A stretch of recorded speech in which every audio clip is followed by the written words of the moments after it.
Well, when anthropologists think about the collectivity of the world, we tend to think about not just one society, but we think about how the whole world is increasingly interconnected and intertwined. But that's not necessarily something that gives us a really positive sensation, because when we look around the world, we see that the world is a mess. So from the perspective of anthropology, the people that we know the best, the people that we study the most, and that we're the best friends with, tend to be mostly indigenous peoples, peoples in small-scale societies, people that we've adopted the perspective that they're looking for social justice, global justice, and that our task is to work with them in attempting to get social justice. Why? Because the people that we know best, the people we care about the most, are the people that have the least amount of global power, and they're among the world's most disadvantaged. So what does that mean? It means these are the people that are at the greatest risk of losing their lands, of having corporations such as Monsanto coming in and taking over lands that maybe they and their family have farmed for thousands of years, or of having their lands despoiled and destroyed for the sake of what is usually called development. That's a term that we're told to make ourselves feel good about what's happening in other countries. But in many cases, particularly with resource extraction, mining, extracting oil, what's happening is whole communities are being destroyed, ways of life are being destroyed, and the environment is being done untold damage at the same time. And much of this is for corporate profit. These people are often the poorest of the poor, and they have the least ability in terms of having the skills and the networking to be able to fight or oppose what's happening to them. Some of the very specific issues that people face in the world are issues such as food sovereignty. There's huge issues around who will own seeds, who will control seeds, and huge battles being waged around the world between peasants who are trying to control seeds that have been used in their communities for untold generations against corporations that are promoting monoculture, where everybody uses the same seeds, everybody farms in the same way, and if you buy into using their seeds, the seeds will only grow if you buy their fertilizer, and so on and so on. So food sovereignty is actually globally one of the largest issues that there is. Access to clean water. About 40% of the world's population does not have access to clean water. And that this figure is actually getting worse rather than better, because there's a real move to privatize water. Several countries, Bolivia, there was a huge battle of people, mostly indigenous people, against corporate takeover of their water supply, and they won.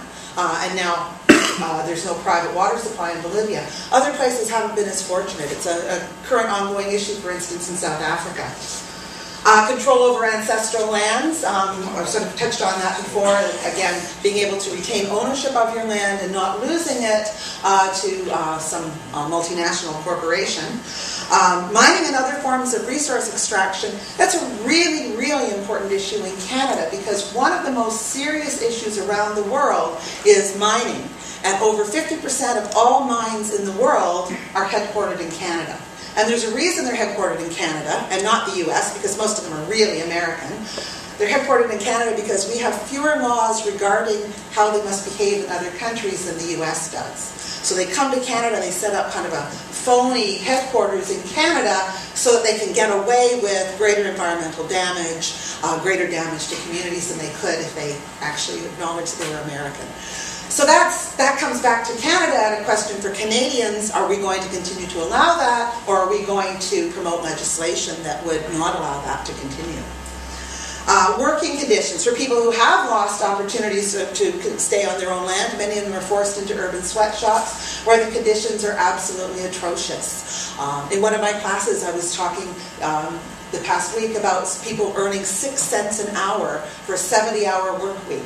And having really no choice, because it was the only source of income that they had, in terrible, terrible, unsafe working conditions. So these are some of the specific issues. The same peoples often suffer the greatest impacts of climate change without contributing to its cause.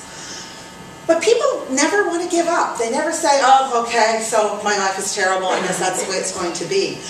The people who have the least power are often the most eager to reclaim their power, to be able to transform their lives into lives of dignity. That's the phrase you hear more than anything else. Lives of dignity, peace, and harmony with nature.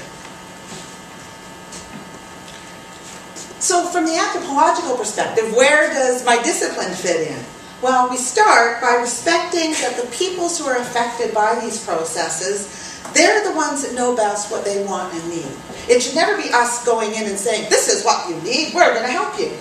That's patriarchal, it's insulting, it's degrading. People know what they want and what they need. So it's the task of anthropologists to demonstrate solidarity with the peoples of the world that they have come to know and come to care about. That means we are with people, with them in their struggles, but they're the ones that are directing the process of transforming their lives. It means we join with the peoples we've traditionally studied. We utilize their skills and knowledge in conjunction with those self-defined needs and wants that people share with us.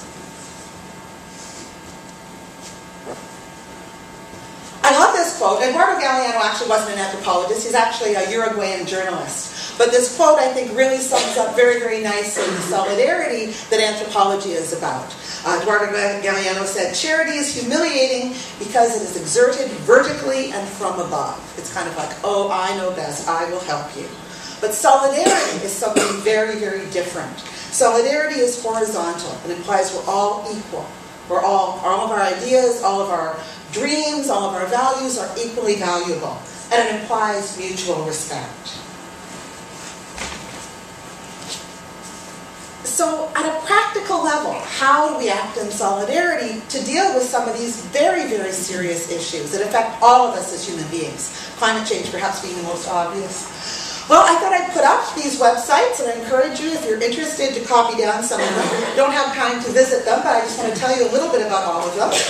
Culturalsurvival.org was actually set up by anthropologists. They run a number of projects. One's a language project where they work with peoples whose languages are endangered to try to help them figure out ways to retain their languages, because so much cultural knowledge is embedded within language. They also have a radio program that they operate, or they help to fund in Guatemala. They don't operate it, Guatemalans operate it, but it's a peasant radio station that basically allows them to transmit their dreams, their issues, what's important to them, their own music, whatever they want to do, but it gives them that access to the airwaves that traditionally they wouldn't have. It is up there.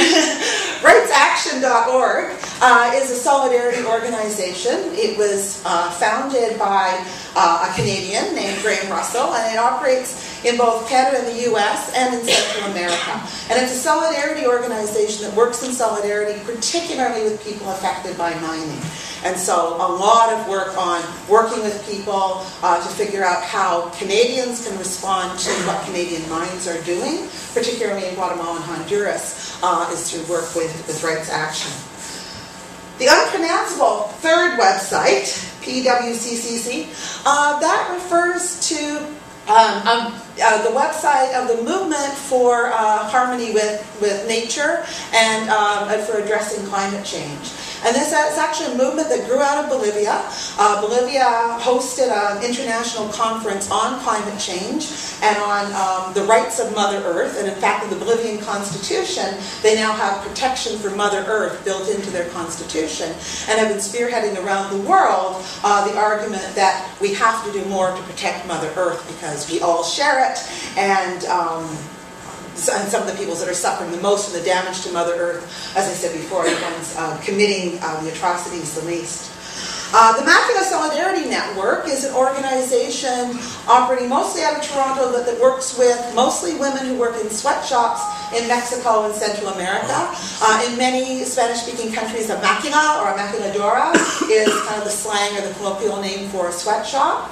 And so they do some work in other countries, they do some work in Bangladesh, but they primarily focus on Mexico and Central America, and figuring out how we can be in solidarity with women and their struggles for better working conditions and better pay.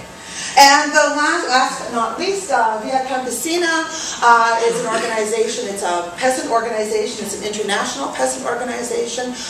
They host conferences, and peasant groups from around the world come and share, whether you're from Asia or from Africa or from South America, what are some of the common concerns and what are some of the common ways that people are trying to solve their problems and reclaim lives with dignity and provide more effectively for their families.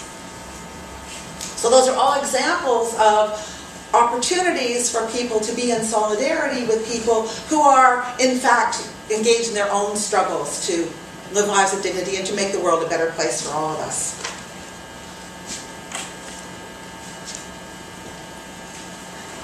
So even though the world is a mess, we don't give up hope. I look around the world and I see people who are so impoverished, who are facing such insurmountable odds, and they smile, and they love their lives, and they know they've got a hard struggle, but they're willing to face it every day. So I think the least we can do is show them solidarity. So I wanted to conclude just with the reflection that if we show solidarity with people in their struggles for justice, for all forms of justice, social, economic, and climate justice, the struggle to regain power and to transform their lives into lives of dignity and security, then I think there's still hope and the power to transform history.